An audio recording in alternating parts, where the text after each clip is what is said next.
なりおしまい。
Welcome back, Dragon Ballers, to Get the Mic, the only show where your host on the left, Owl, and your host on the right, Brock, dissect fiction for its mythological significance.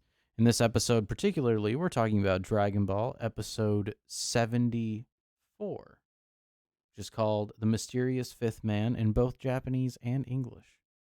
But before we get started, if you like what you hear, please give us a like, subscribe to our channel. We upload on Mondays and Thursdays to YouTube and Tuesdays and Fridays to Rumble. Give us a subscribe. And if you disagree or if you just want to leave a comment, we'd love to hear what you have to say down below. Anything else to say, Brock? No. All right, well, let's go ahead and get started with the first set of clips. I'm excited to talk about this one, particularly because of the Devil Man. Oh boy, the Devil Man.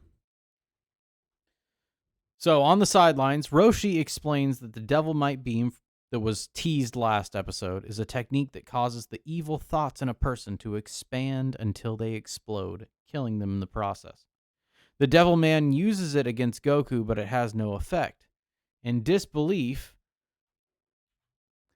the Devil Man says, sorry, I lost my spot, says that it must have been his own fallibility that caused it to fail and tries to use it again. Goku is unfazed, and the Devilman can't believe that Goku has no evil thoughts at all. Back in the viewing box, though, Roshi wonders if it really is that Goku had no evil thoughts, or if he wasn't thinking anything at all. So we have a couple things to tackle here. First off, the Devil Might Beam itself. Yes. Very Luciferian. Absolutely. It is oriented towards the same thing, right? We have this expression with the Devil Might Beam, which is to say there's that inevitable fallibility in you, in your human nature. And as someone who has an intellect, let's say, someone who is aware of time, someone who can conceptualize beyond the immediacy of need, right? As soon as you have want, as soon as you're an intellectual being, there is that seed of evil that can always destroy you. And he's playing on that and saying that that is the fallibility. It's almost like Goku's a champion of the human race here, to represent whether or not the human race can be ultimately good. Yes. And obviously, the devil doesn't believe that is the case. He thinks that, and what he says is even monkeys fall from trees, but it should be inevitably monkeys fall from trees. That everything is, let's say, it will bend to atrophy eventually. There's a nihilism in it. And to say that if there's no idea that you have a conceptualization of it. Um, if you even have an inkling of it, it can destroy you if it gets out of control. And that's exactly what the devil might beam does, is it unlocks those Luciferian tendencies in man. Luckily though, it doesn't have an effect on Goku. Why might that be, Brock? Because we know that, for instance, Goku can ride the Nimbus, the thing which you can sit upon so that you do not fall and be affected by that gravity, right? That inevitability of falling downward is stopped by the Nimbus cloud, and it takes you where you need to be. And so, as Goku is someone pure of heart, that expression, right? He's pure in spirit. Because of that, he can stand up against the Devil Man immediately. And he's not defeated by the fact that he's even up against the Devil Man, right? Yes, and the first attempt is surprising to the Devil Man. He thinks that not only is it his own fallibility, the Devil Man may be messing up a gesture here, there, whatever it might be, but also he's in disbelief that Goku could not have any intonation towards this nihilistic mode of being. So when he tries to use it again and it doesn't work, Roshi comments about it possibly not being that Goku doesn't have evil thoughts. It's that he wasn't thinking at all. Just realized that we're in the wrong clips. There we go. That's fine.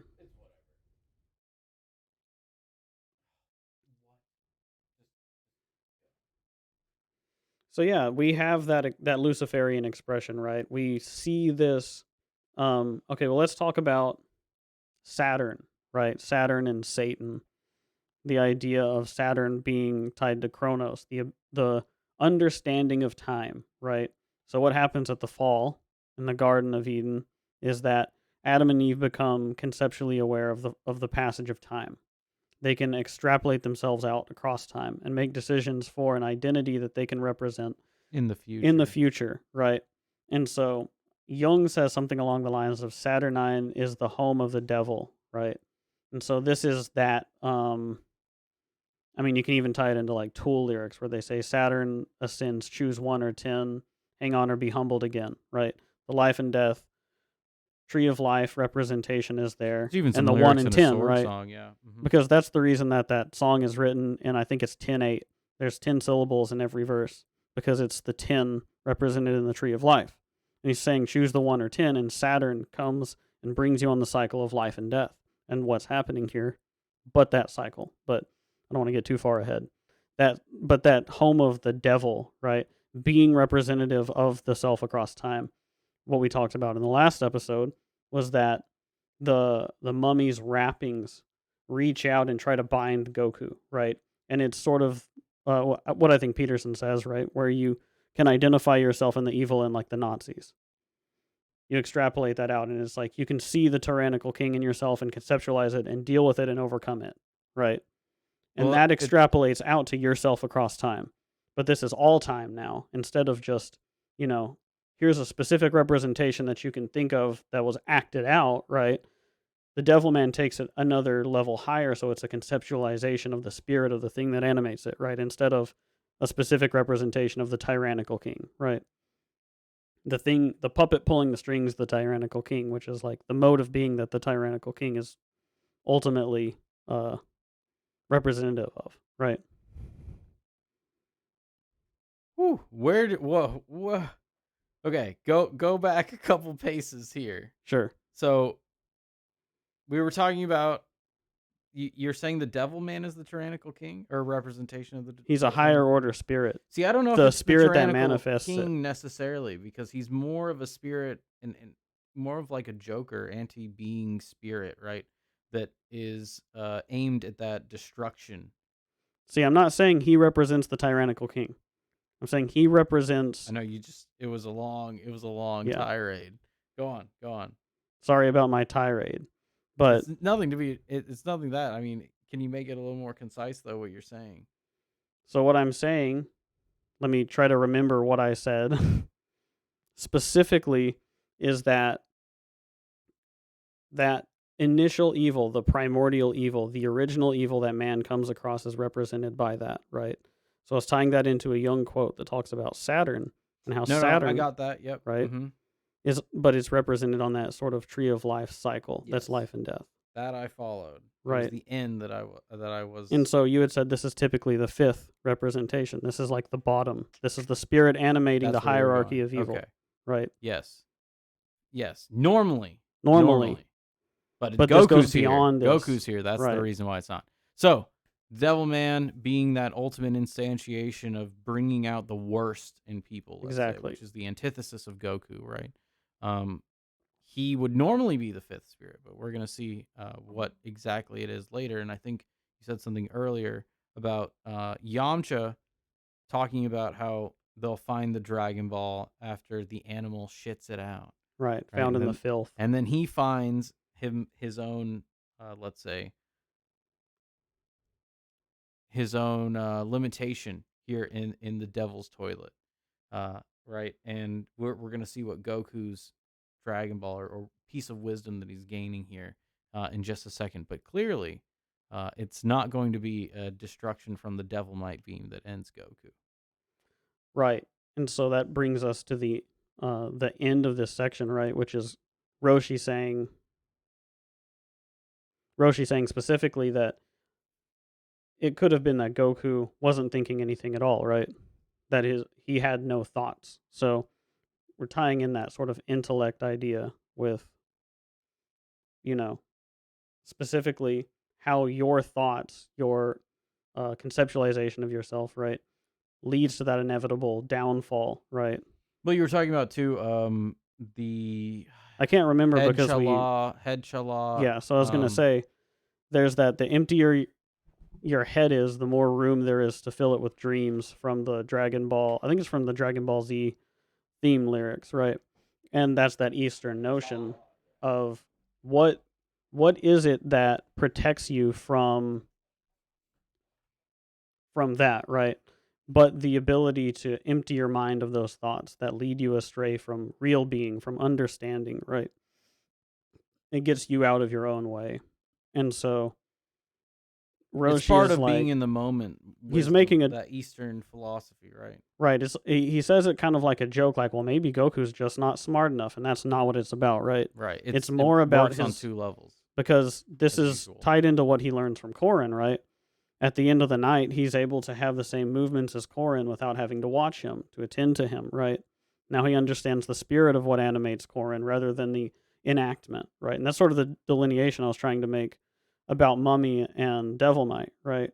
Where it's like you've got the embodiment of it that you try to act out as represented by like the turtle symbol on Goku's uniform, right? And when that gets destroyed, he has to learn the spirit of how to act it out. And that's how the Devil Man separates himself, let's say, from this negative societal slash spiritual father that the mummy comes in and sort of represents. I wouldn't even call it spiritual, just the negative societal in that sense, right? Or the negative paternal, higher order spirit as such, but not into the god level, See, right? I would say,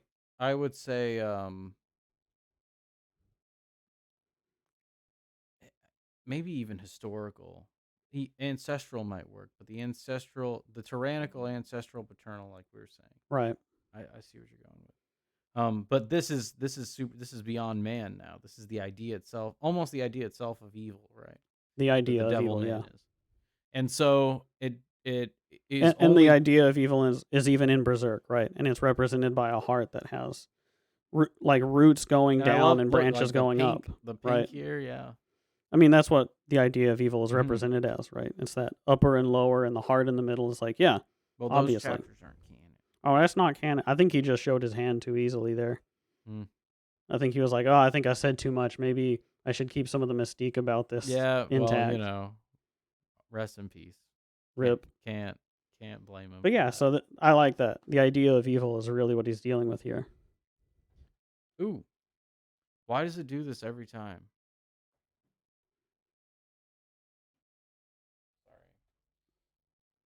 So it keeps scrolling me up to the top of the page every time I try to change. So the Devil Man summons a pitchfork because he is unsuccessful. Let me see. Did I actually do that right? There we go. He is unsuccessful in using the Devil Might Beam against Goku. He launches himself into an assault. against Goku, and he manages to catch him off guard, knocking him off of the tongues. And Goku is barely able to catch himself for safety. Goku says it was a dirty trick to use a weapon and that Well, he'll actually, fight he for doesn't reals now. hang at this point. He actually Oh, no? bounces off the wall. Like, he launches himself Hmm. back off the wall and then lands back. Gotcha. So he says it was a dirty trick to use a weapon and that he'll fight for real now. The Devil Man announces that he's going to knock Goku down to the swamp and spears downward at him, causing him to fall. This is when he Yeah. catches the other side of the tongue with his tail. Goku pulls himself back up and squares off against the Devil Man again. After dodging a flurry of blows, Goku kicks Devil Man and wedges him into the ceiling. Roshi says that he couldn't even see the attack. So this is big. This is huge because it shows many things. So first, the manifestation of malice that can be exhibited by the Devil Man catches Goku off guard for sure, and the fact that he's able to conjure it like instantly is like right. It's the manipulation that he has over that idea, and so Yes. he knocks him off guard, and Goku bounces back pretty easily, kind of already being aware after experiencing both the Mummy and the Devil Might Beam, like what he's up against. So it didn't completely kill him, right? He wasn't so oblivious like Aurora, let's say, in Sleeping Beauty, that the idea of evil shocked him so much that he died. Right. It's something that his tail helps him uh, grapple with, right?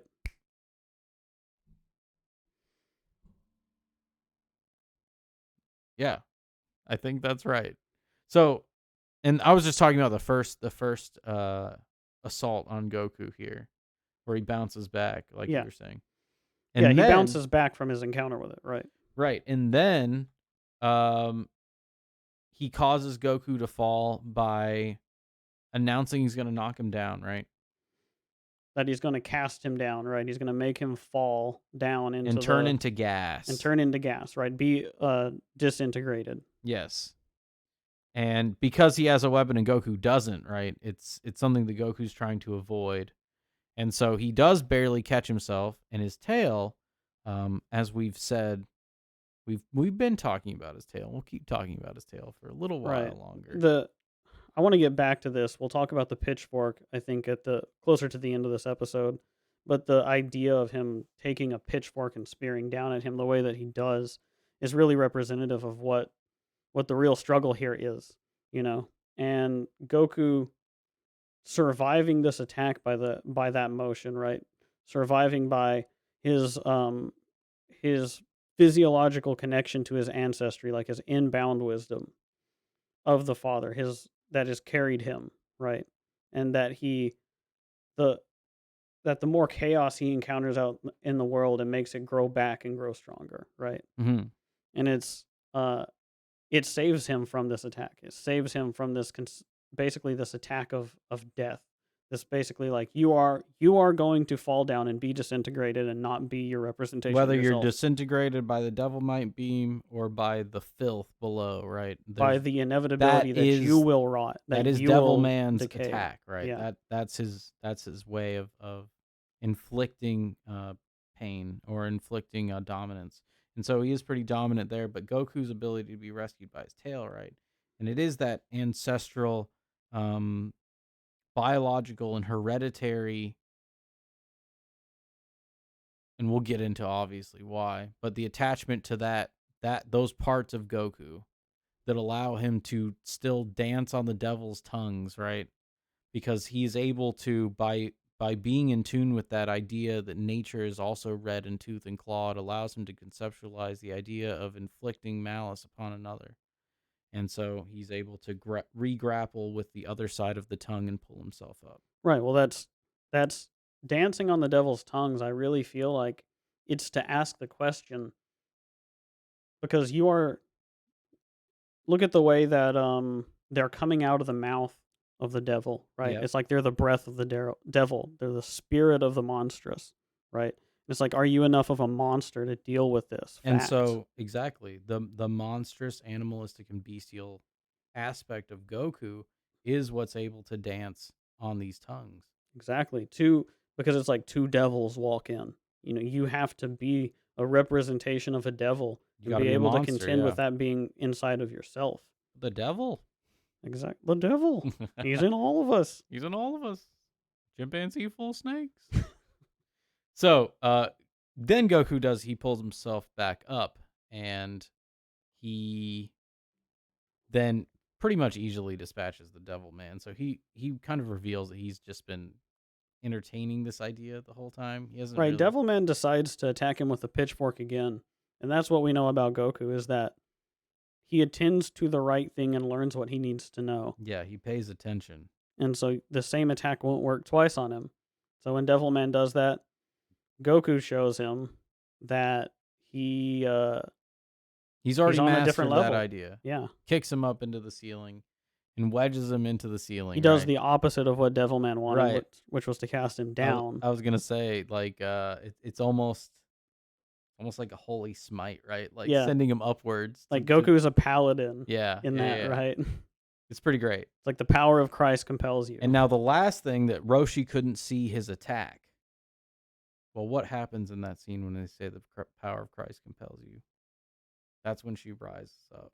So it's Exactly. exactly the Well, same. Goku can't. I mean, Goku can't. Roshi can't ride the Nimbus, Yeah. right? Yeah. He can't be. This is not his He's not redeemed in that sense, yeah, right? yeah, yeah. That's exactly it. This is not the thing he overcomes. Let's say, put it in Pokemon terms, he's not very effective against Yeah. this. Uh, You see him shaking here. I couldn't even see that. What unbelievable speed. And it's not speed of intellect, but speed of spirit, right? His ability to adapt well, and it's not even immediately speed, overcome. right? It's the unfathomability of Goku's ability to internalize and integrate the idea That's what I of mean. projected malice from Speed the of Devil Man integration, right? into his own being, such that he's able to counter it in such a way that's completely dominant. Yeah. So, in a battle of spirits, this is that speed of spirit. The how efficient you are at integrating that and Integrating the turning it chaos, into the yeah. good, right? Yes, yes, yes. And so that's Goku's speed that Roshi can't overcome. We know this because we saw he was much slower, for instance, to learn from Korin than Goku was. That's his speed of spirit. Yeah, exactly. And so that's pretty much it for the Devil Man. Anything else we got to say before we move on to the mysterious masked man?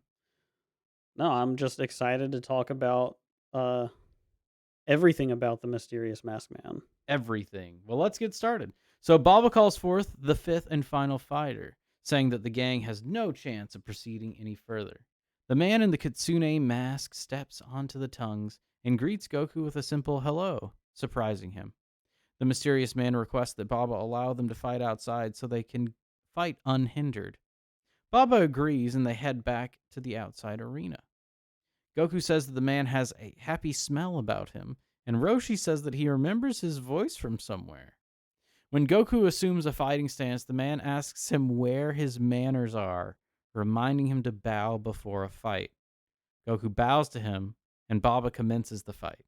The masked man tells Goku to attack, and Goku obliges. However, the mysterious man catches Goku's punch mid-swing. So let's go ahead and start at the top. So the fox mask, the kitsune mask. Let's go Right. ahead and talk about that. So kitsune are spiritual, like what do I want to say, mediums in Right. Japanese tradition, and so the idea that he has this mask is pretty significant. I think you have Definitely. some sources to bring up. Not a lot of sources, but I have to look at them to make sure that I'm framing this right. So, one aspect of the kitsune mask, right, is that it's a fox, and so the deity fox spirit is traditionally like a trickster. And that's to say that it is both good and bad. It's a kami, right? And so kami is a spirit that's dualistic in nature. We'll get to that eventually, right? But he is a kami, and he's a messenger of the kami, right? Of the spirit that is both good and bad. And so I I really like this about how this ties into who this fighter really is, right? Well, and how he fits in the ensemble of hellish fighters, let's say, right? Exactly, right? And so he is a he basically has the mask on that shows an ancestral positive and negative force. And what I really like about the representation of the mask is that there is a festival. It's basically a festival of rice, and also in a sense an ancestral sort of celebration. But they wear kitsune masks at that festival, the festival of rice, of fertility, right? And that really reminds me of another god of fertility, right? That partially does represent that fertility, and that's Osiris, right? God of the underworld, with his celebration and being a celebration of grain and wheat, right? That rebirth. And so, what is beyond death? Yeah, exactly. When you look far enough into the abyss, what do you see? Exactly. And So the and we're gonna get to that exactly. yeah, So, and I think we'll get more into the Kitsune mask because I have more to say about it once the identity of the fighter is revealed. exactly. Yeah, But let's save it for that. For I now, think that's just about as much as we keep could that say in the about back it. of your Yeah. mind, audience, that what the Kitsune represents. Yes.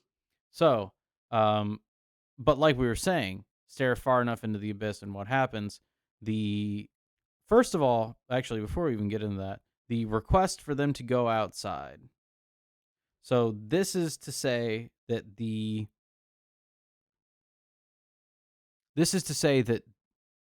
knowledge this fighter is going to impart to Goku needs to be seen in its full display, let's say.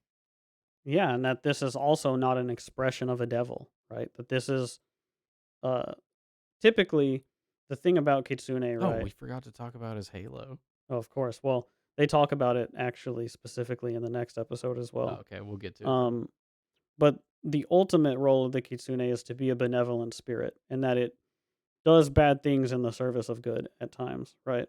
That it's ultimately good, but it can express both the good and the bad, right? And that's why he's working for Bob. And so now we get off of the tongues of the devils because this is not a spirit that is an expression of the devil itself, And right? it's Or the not trying to demon disintegrate Goku. or the demonic, right? That's a I good way think to put it. demonic is Yeah. the way to put it. Uh, and that's to say that the test of whether or not Goku has mastered the ability to map a monstrous spirit has already been passed, such that now he's gone beyond the abyss and he's gazing into what's there and he doesn't know what it is. And this is the beauty of the depiction here because now the big stone arena that looks like a dragon radar is actually the white dot Yes. in the The chaos, in the black yin and the paisley. Yeah, yang, yeah, yeah. right? And so they go outside and Goku's already feeling that kind of the vibes what Goku would be open to, having the mind empty as it is, or let's say as open as it is. We should use that word instead of empty. As open as it is, he is able already start to integrate the chaos he's experiencing to something he's familiar with, which is that happy smell, right? Roshi also remembers his voice. And so we're getting some intonations on who it could be. Then we see exactly what a person discovers when they gaze into the abyss. Goku assumes a fighting stance, and the fighter asks him where his manners are. He points out his flaws. Your flaws are laid bare when you gaze into the abyss. When a person recognizes their own vulnerability, that's exactly what it is gazing upon one's own flaws. Right, And your own so spiritual and vulnerability. that is something that Goku has really lost, is that politeness, because he's been battling with real adversarial spirits who have no politis, let's say, and they Hmm. don't have that. But if you notice, after this, Goku doesn't act like that anymore. No, this is it. This is the point where Goku This is so is important. changing. Yeah. Right, this is character development. This is yeah, specifically to someone on YouTube who says there's no character development in Goku. Can't wait to talk about that. Yes. So, they commence the fight, and it seems that they're somewhat evenly matched, and that's kind of where we leave off. Right, a couple of dodged blows are thrown, and then he catches Goku's punch, and Goku's surprised. And And we're that's basically left off with the confirmation that this is a spirit that seems as if it can really contend with Goku. And we'll see if that's true in the next episode. Anything else you want to add? No, Not yet. not yet. Okay. All right. Well, if you like what you heard, please give us a like, subscribe. We upload Mondays and Thursdays to YouTube, Tuesdays and Fridays to Rumble. Give us a subscribe. Leave a comment if you like what you heard or if you dislike what you heard. We'd love to hear you. I'm your host on the left, Owl. I'm your host on the right, Brock. And we hope you guys have a good night.